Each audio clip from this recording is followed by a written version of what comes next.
If you're standing around the door, come on in and join us. This is going to be a fun session, and it's really going to be exciting, I think. We've got 3 exciting teams that are going to be presenting their innovative ideas. So I want to move into the program right away and invite to the podium Brad Hancock, who is the director of the Neely Entrepreneurship Center and an instructor at TCU.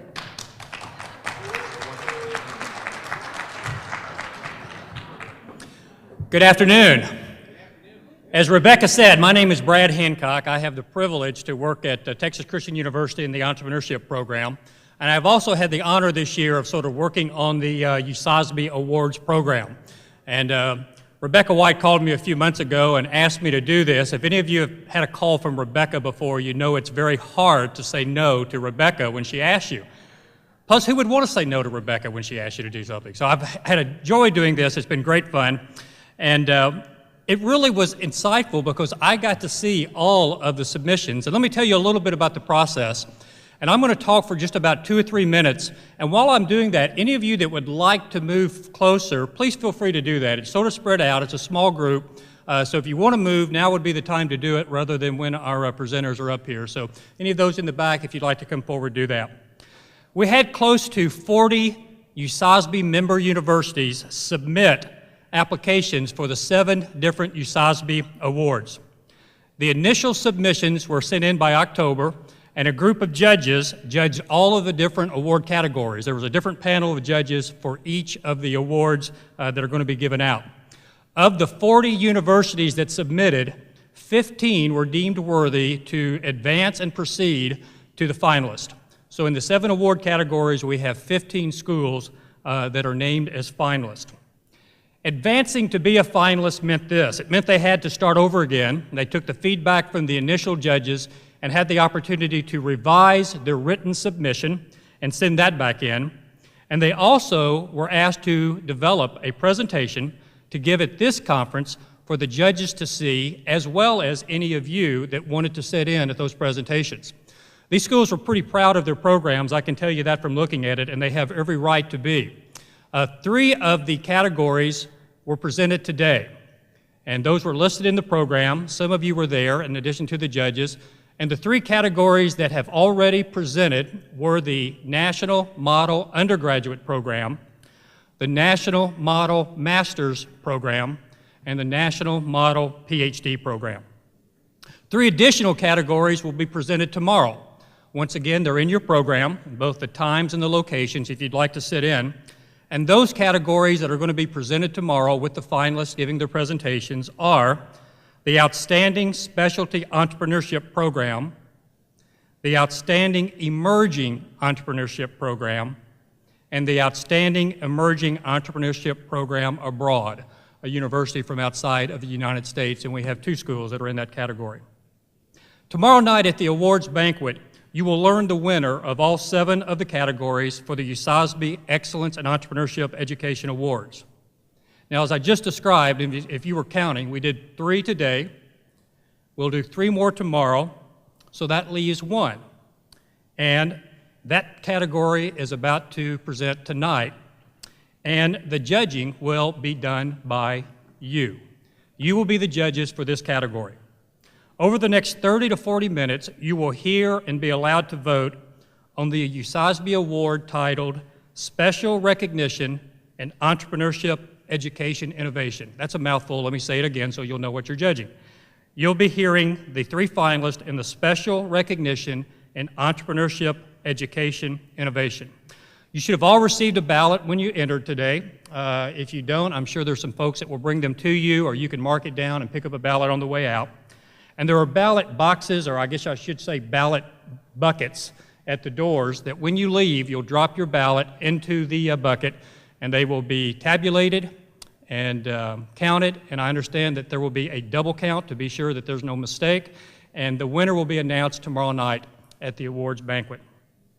So as judges, what are you looking for? Here's the criteria that these schools all were asked to consider when they developed their initial submissions and their presentations. How innovative is the program? How sustainable is the program? How transferable is the program? How effective is the program? How impactful is the program? And how comprehensive is the program?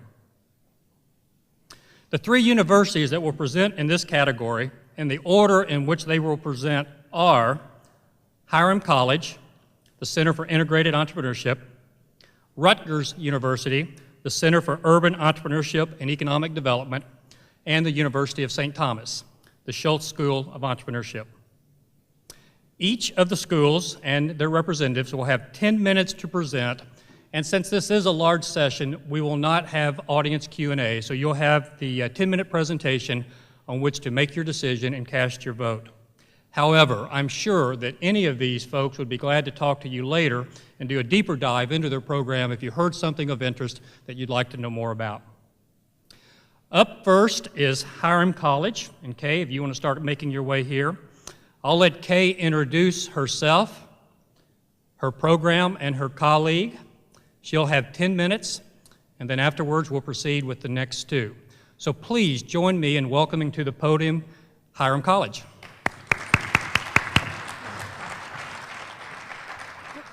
Wait a minute, wait. You walked up with our papers. That would be hard, wouldn't it?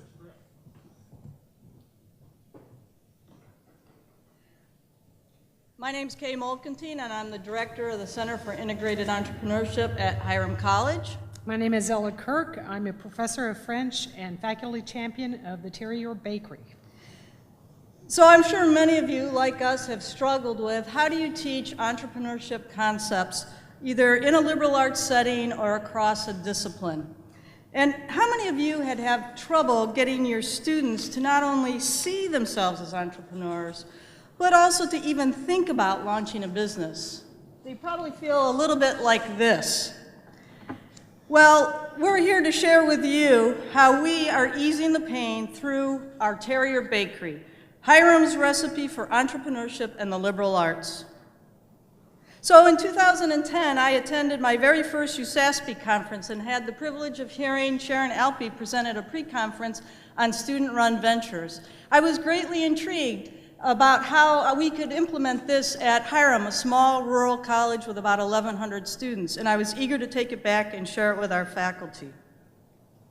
So we decided to adopt the student-run venture model, and at Hiram that is college-owned, faculty champion, curriculum connected, and student-run. This way, our students can explore ownership, they can get some experience running a small business, and eventually see themselves as entrepreneurs, and do it all with a safety net. Enter my colleague, Ella Kirk here, and in the spring of 2010, Ella entered one of our idea competitions with this idea of a bakery that would be run by faculty and students. Now, Ella didn't win the competition, but she was very passionate about her idea, and she continued to work on it. Well, you bet I continued to work on it. I think my biggest challenge was how to figure out how to marry my traditional discipline of teaching French language, literature, and culture with an entrepreneurial activity. And so my first thing was to try to find a place where I could put this course. Well, it so happens I didn't have to look all that far. We have a first-year program that is required of all entering students at Hiram, which consists of a colloquium and a first-year seminar. So I looked, and faculty are actually encouraged to be very passionate, follow one of their passions in developing these courses. They're very individualized. The only thing that's in common is that they must have critical thinking skills and writing skills attached to them. So therefore, the art of making dough and transforming your dough into a life of sweet success was born. In my first course, The Art of Making Dough, students learn about the history of bread and its role in the development of Western civilization over more than 6,000 years. We read William Alexander's 52 Loaves, among other things, which documents one man's quest to reproduce the perfect loaf of bread. With him as our guide, we explore different kinds of bread in different cultures, and each student, over the course of 12 weeks, adopts a country and presents at the end of the course a bread they've both researched and reproduced for us. During this time of learning and feasting, our course becomes the talk of the campus. We also play a lot with ingredients, making our course have a lab component. We spend time in the kitchen learning how to properly weigh ingredients, for example, or discovering the differences between various types of flour. We've even started to build our own wood-fired oven, and we plan to use that this coming spring. In the spring continuation of our course, we begin to explore ways in which students might earn a living, writing about bread and more generally about food. We began a class blog that documents our journey in our own bakery. And near the end of the second course, students are asked to demonstrate their knowledge of the basic components of bread making and develop an original recipe, all the while documenting their progress on the blog. They give a presentation, and although I cannot say that everything is always a great success or even perhaps edible, I can attest to the originality and creativity that this experiment produces. The common thread between the two courses, however, always revolves around the entrepreneurial nurturing of the Terrier Bakery. So how do we run this baby? Well, every fall I get 18 new students who come into the bakery and want to be a part of this experience. My first challenge is to have them become shareholders.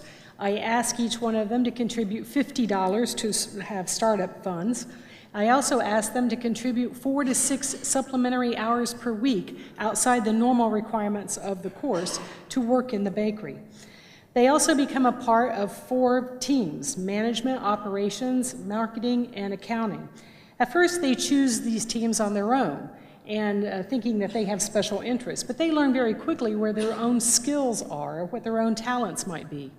I have an entrepreneur in residence who helps out with operations, and on the bottom right, you can see a picture of our facility that is located in the Center for Entrepreneurship. So the Terrier Bakery then is a nucleus around which are several different courses throughout the college. I have this entrepreneur in residence who teams up with the operations group and produces a good, consistently done bread or bread product each week. I have a colleague in the accounting department who, in her class, takes care of all the financials for the bakery and creates the CFO. I also have a colleague in the management department who teaches principles of marketing. His students team up with my team in marketing, and together they create strategies for marketing. And my colleague here, Kay, has created a new course called Student Run Ventures Internship. And in that course, she puts together a group of students who earn credit all the while learning to become leaders of the Terrier Bakery. All this together has provided us with an opportunity to create some student jobs on campus, and that is a very much needed thing for our students. Some direct outcomes are, of course, that we make and produce, and sell this artisan quality product. We have created a buzz on campus, of course. We are the most popular class around. We showed a profit in our first year, and now we have hired 3 students this year, only on a second year of operation, to help out in the bakery. We have our blog, but perhaps most importantly, we have learned, taught, and developed skills in our students in marketing, accounting, communication, leadership, and in team building.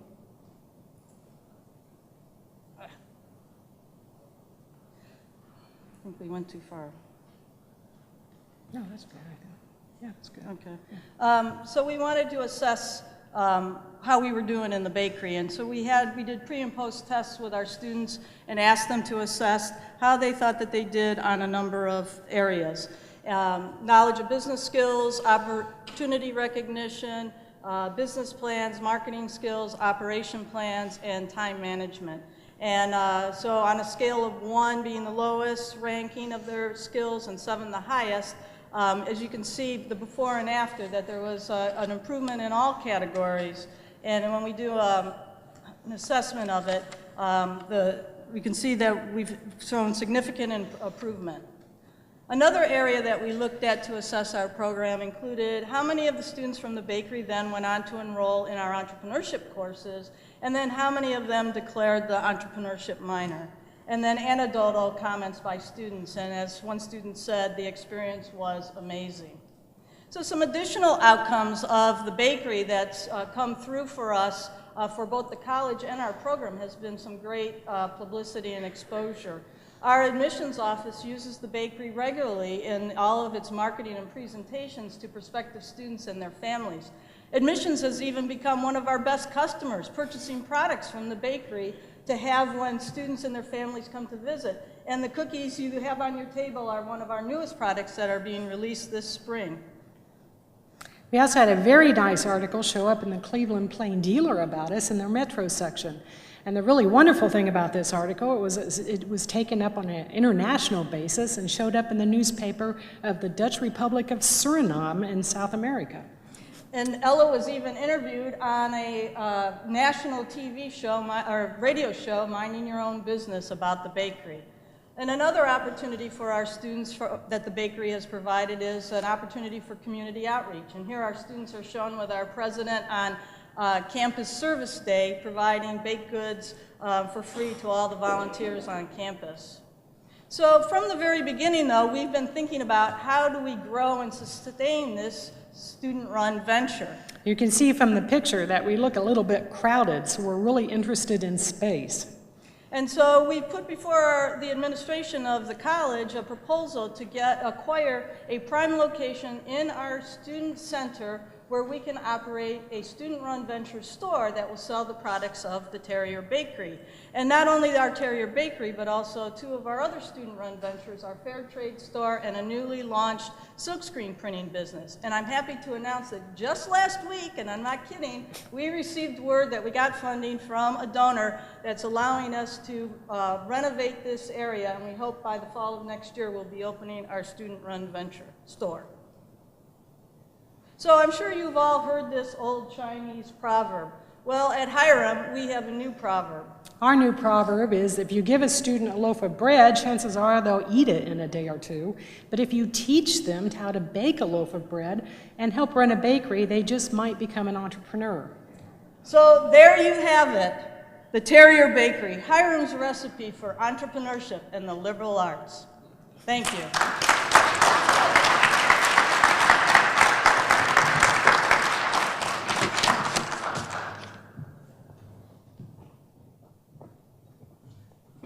Ella, Kay, thank you both very much for sharing your program with us.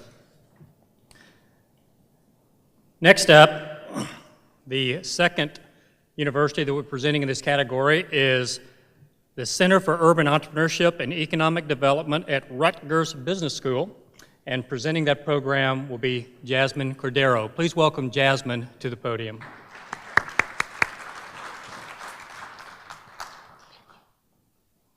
Hello, good evening. I'm Jasmine Cordero. I'm the Managing Director of the Center for Urban Entrepreneurship and Economic Development at Rutgers University. Today, I'm going to talk to you about one of our innovative entrepreneurship training programs that helps entrepreneurs reach their business goals. This is the Entrepreneurship Pioneers Initiative, EPI, 4th graduating class, and our partners. EPI is a 9-month comprehensive training program that helps small businesses grow. We provide them with the tools and the resources that they need to take their business to the next level and reach their business goals. The population we serve with this program is also very unique. First, we serve first-generation entrepreneurs, those that do not have a family history of entrepreneurship. Research indicates that first-generation entrepreneurs are less successful than entrepreneurs that have a family history of entrepreneurship because they lack the tools and the resources that they need to be successful. We provide them with those tools. Second, this is geared towards established businesses. When we canvassed our area, we saw that there were many programs for startups, but not many programs for established businesses, especially to help them grow. We also give particular attention to businesses that are located in urban areas so they can help revitalize those communities as they're growing.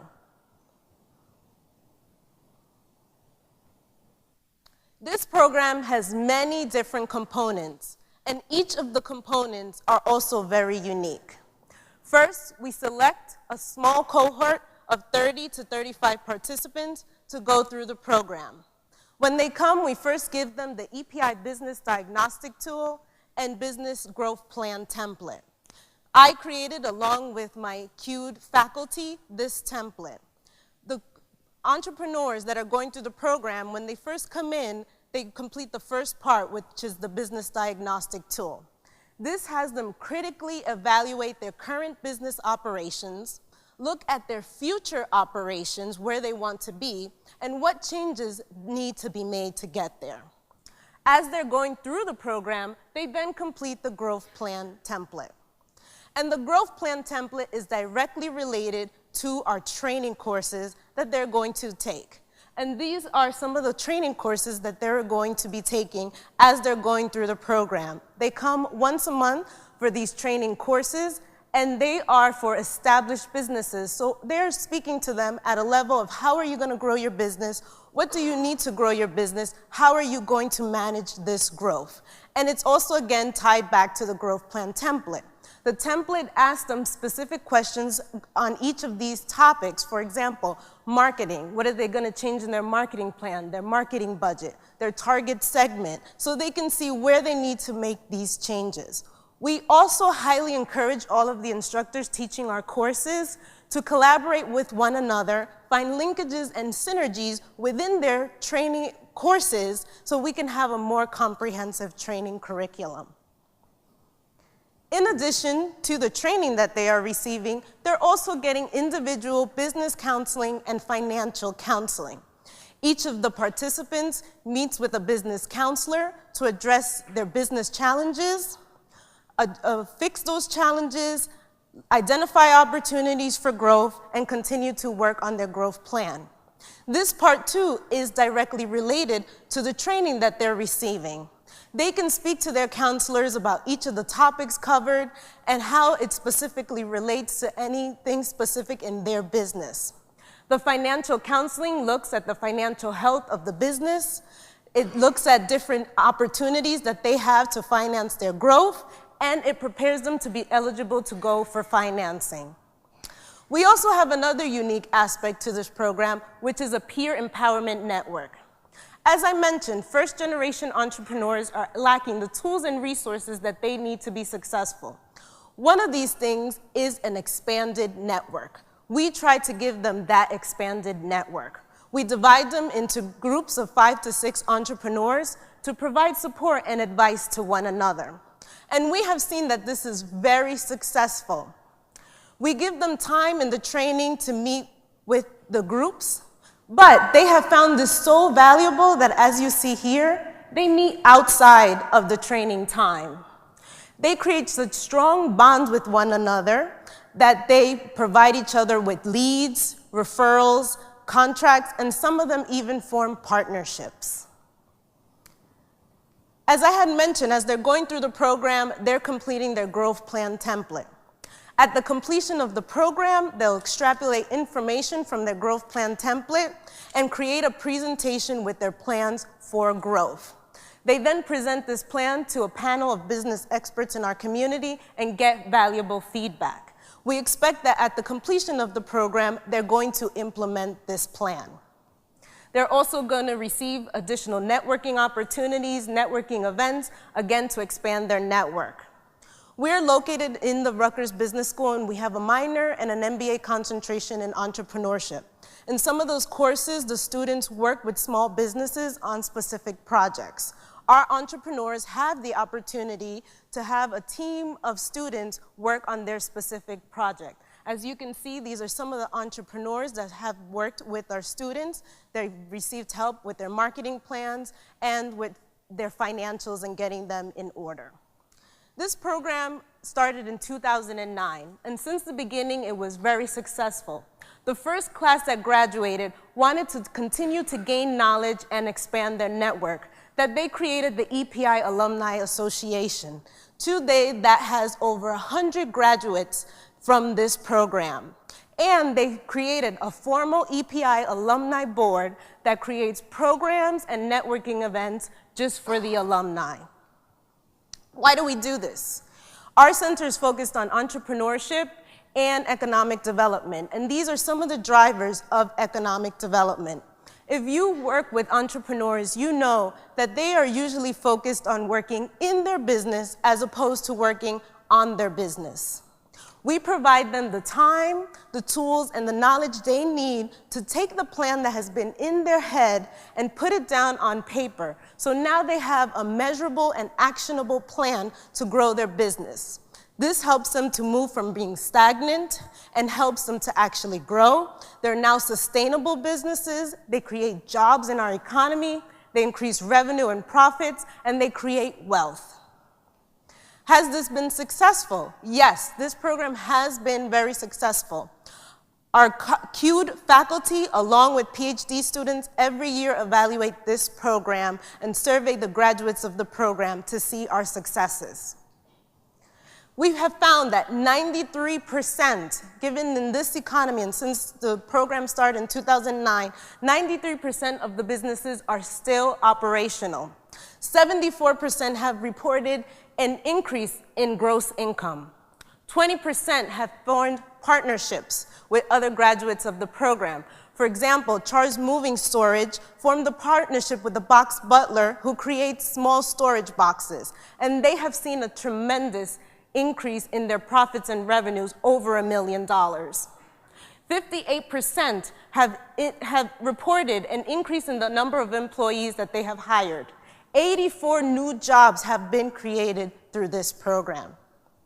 This program is funded by PNC and Prudential Foundation. The first grant we received for this program was actually a workforce development grant, and PNC and Prudential saw the value in this program that they continue to fund us. We're actually preparing now for our 5th Entrepreneurship Pioneers Initiative class, and we expect to see the same results or even greater results. I thank you for your time, and this is EPI.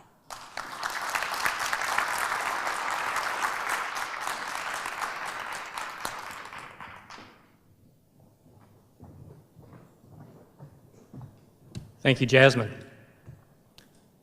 The last school that was named a finalist in this category, and by the way, in case you were interested, I think we had about 7 or 8 schools apply for this particular category, and 3 were deemed worthy to proceed, is the University of St. Thomas, and presenting for them will be Alex and Jay. So guys, come right on up, and please join me in welcoming them to the podium. Set up the computer here, thanks. Okay.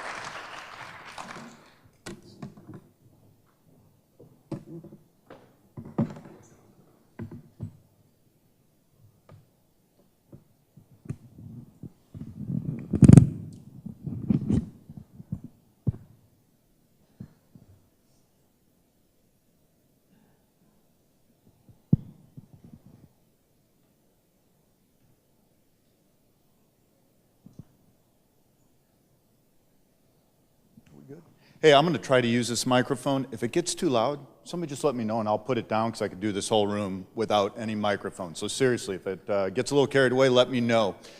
Hey, before I get started, really quick, can we get a quick round of applause for our first 2 presenters and the outstanding work they're doing? Seriously, great job.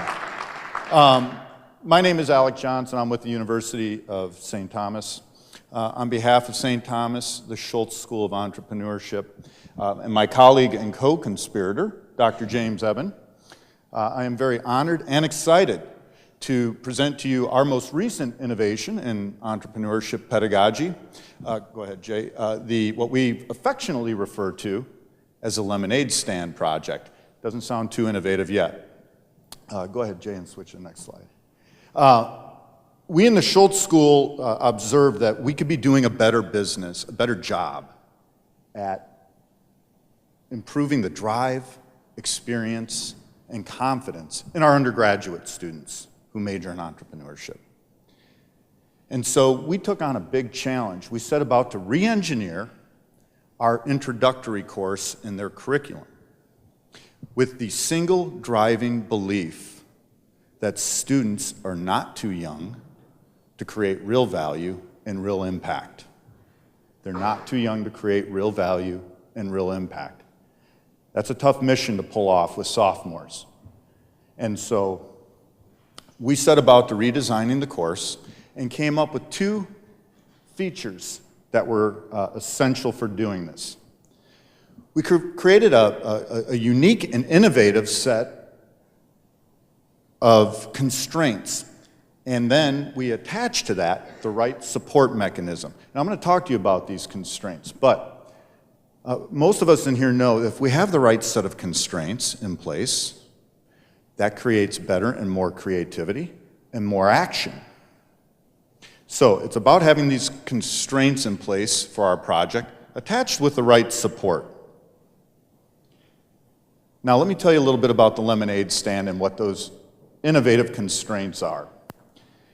In our sophomore class, students are required to identify a value proposition, a sustainable business model, launch that business, achieve revenue in one semester. And with the boundary conditions of this concept, this culturally ubiquitous, iconic entrepreneurial venture, the lemonade stand. What does that mean? That means, in the strictest application of it, a student might launch a lemonade stand, which no student has done.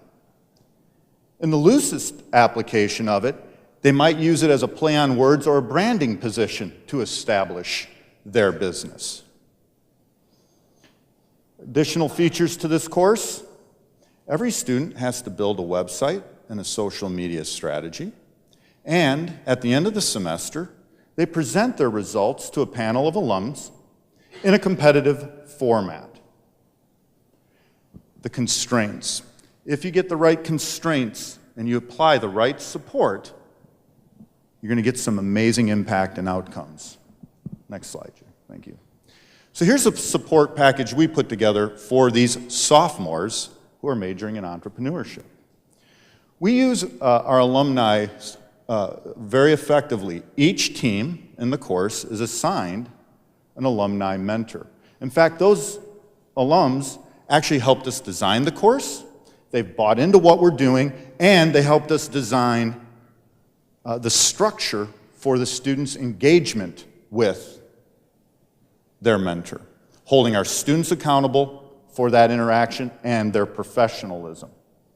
Additionally, we use a technique at St. Thomas called the hot wash. And in this process, students essentially go through multiple rounds of pitching their idea and going through a critique process. We do this both in class and in a separate outside of class group we call the practicing entrepreneurs. Students have to do this multiple times throughout the semester on their lemonade stand project. Most important outcome of this is that the students very early in their career are learning how to pitch, and they're beginning to wrestle with the idea of a meaningful value proposition and a sustainable business model. We have the right set of constraints. We've got the right support package in place with sophomores using this interesting constraint and boundary condition called the lemonade stand. Let's talk about impact for a moment. We have totally reinvigorated our brand at St. Thomas. The class has become known across campus as the Lemonade Stand class. We've had 6 to 8 articles written in both the student newspaper and the Minneapolis Star-Tribune. Furthermore, go ahead, Jay. Impact. 4 classes have been taught. 27 businesses have been launched. Every team has reached revenue. Those teams combined in these first 4 classes have created over $22,000 of revenue, and 8 of them are still operating. These are sophomores. They have no experience. Impact. Here are a few examples of what we've been doing. Linda's Lemons was a children's book. Linda's Lemons was a children's book written and illustrated in the semester, in one semester, sold on Blurb.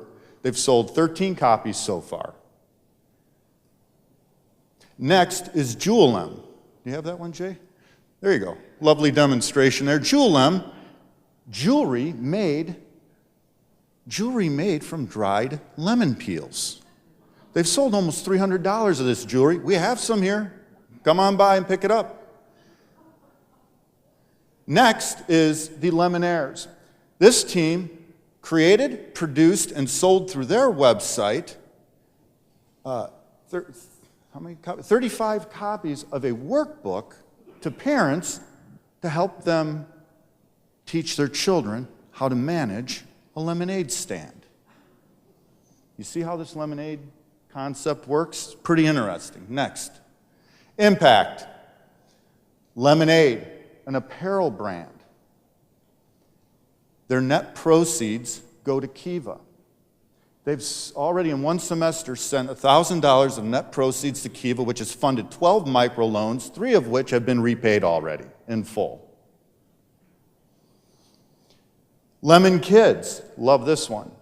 They designed, built, and sold a lemonade stand which attaches to a wagon. They built 10 of them, sold them through Creative Kids stuff.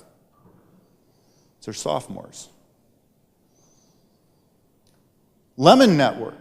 This team started a social media marketing company after going through multiple iterations on a value proposition, finally landed their first client, earned $1,500, still in business with their third client. And finally, I'm gonna model this one, Jay. We're really proud of this one. A group called Love Your Melon. Took me a while to figure out that actually melon is just lemon spelled a little bit differently, same letters, so it fit within the restrictions of our constraints. Those of you who are familiar with Tom's Shoes, they use a similar model. For every knit cap they sold, they donated one to a child with cancer.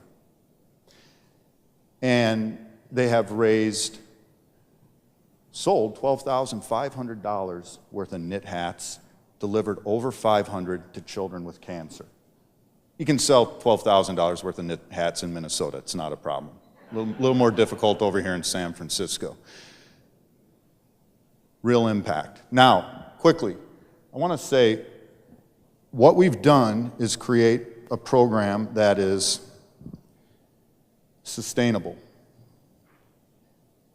We don't give any money, we don't raise money, we don't give the teams money. They do it on their own. So us as teachers and administrators, we don't have to do that. It's sustainable. It's easy to implement. Any of you looking for a fun opportunity to do something new in your programs, you can immediately do this. You don't have to change your curriculum, drop the lemonade stand project right into a course and go and watch what happens. Third, it's sustainable from a creative perspective. 27 teams, 27 businesses, no two have been alike. This is very sustainable, easy to implement, and these are sophomores, significant impact. And we have watched this just fortify and change the students' drive, confidence through this experience. It's been remarkable. I'm getting warm.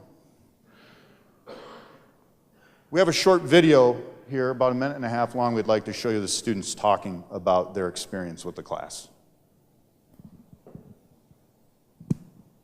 Of each other too. So the students, we've all come up with these great ideas, and what I love about it is that they're all somehow vaguely tied into this idea of the lemonade stand, and somehow they're all very different. You know, we have people doing Love Your Melon, which is hats for cancer kids. We have people making jewelry out of dehydrated fruit peels. And then we have us making a children's book. There's just all these great ideas that come out of this one, you know, relatively basic concept of a lemonade stand and making a business around it. This class is very different than a lot of classes, because a lot of classes what you do is you go to class, you do your own thing. Sometimes you get together with people to study, but a lot of times everybody's in their own zone. And with this class, everybody's kind of struggling together to get that idea going, to get that product out there. Taking this and what I've learned here into everything else that I do is going to make a huge impact for me. I want to make a positive impact on society, and I feel like the best way for me to be able to do that is to make a business that will make a positive impact in the world around me and my community. Wholeheartedly believe it's this class that sets this department apart, that sets St. Thomas apart, and really makes students realize what their potential is. That if you can't really put a smile on somebody's face, even if it's your own, you're kind of lost in this world. We found a way to put smiles on both our faces, those that are going through this tough time, these children with cancer that we're giving hats to. It's impressive because it came out of a class project. We had no idea we'd be here today. If I choose my responsibilities, I'm representing St. Thomas, I'm representing my class, I'm representing my teacher, I'm representing my family. All those things have to, if I choose for them to show themselves in the way that I do my business and take pride in everything that I'm doing, then there's something beautiful in that. Okay, and there it is. Thank you so much.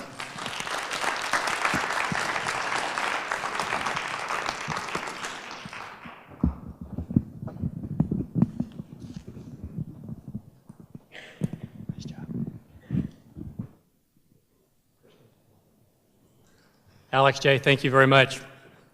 All right, now you've seen 3 excellent presentations all about innovation and entrepreneurship education, and so you get to vote. So mark your winner on the ballot, and as you leave tonight, I think that the ballot buckets are being moved into place. You can drop your ballot in there.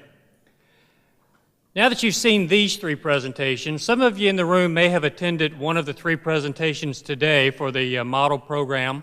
And I'll remind you again, there's 3 more sessions tomorrow where 3 other of the award categories will present. I'd like to encourage all of you that are here from member USASBE institutions to consider whether you might like to apply for one of these awards next year.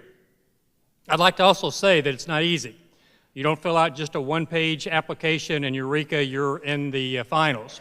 The schools that went through this process, I can tell you, worked long and hard on their initial submissions, and then those that were moved into the finals, reworked those submissions, created their presentations, and they put a lot of time and effort, not only into what they've done, but also into preparing it for the USASBE conference. If you'd like more information about the awards, the deadlines, the process, how you might want to showcase something that's innovative and novel at your university, please see me. I'd be glad to help you. Call the USASBE Central Office and talk to someone there. Or maybe the first place to start is just with the USASBE website, where you'll find an entire area on the website devoted to these awards, all 7 categories, the criteria. Many people have talked about how important USASBE has been to them over their career. Jeff Cornwall did that very eloquently today.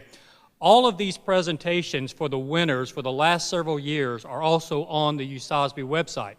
So if you want to go look at some of the model programs, undergraduate, master's, PhD, if you want to look at some of the emerging programs, the specialty entrepreneurship programs, you can actually go to the USASBE website, and one of the conditions for all these folks to be finalists is that they say, we'll share this.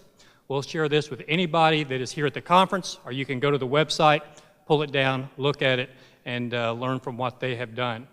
So if you'd like to know more about that, we'd encourage you to consider doing that. Once again, let's thank all 3 of the schools, Hiram, Rutgers, and St. Thomas.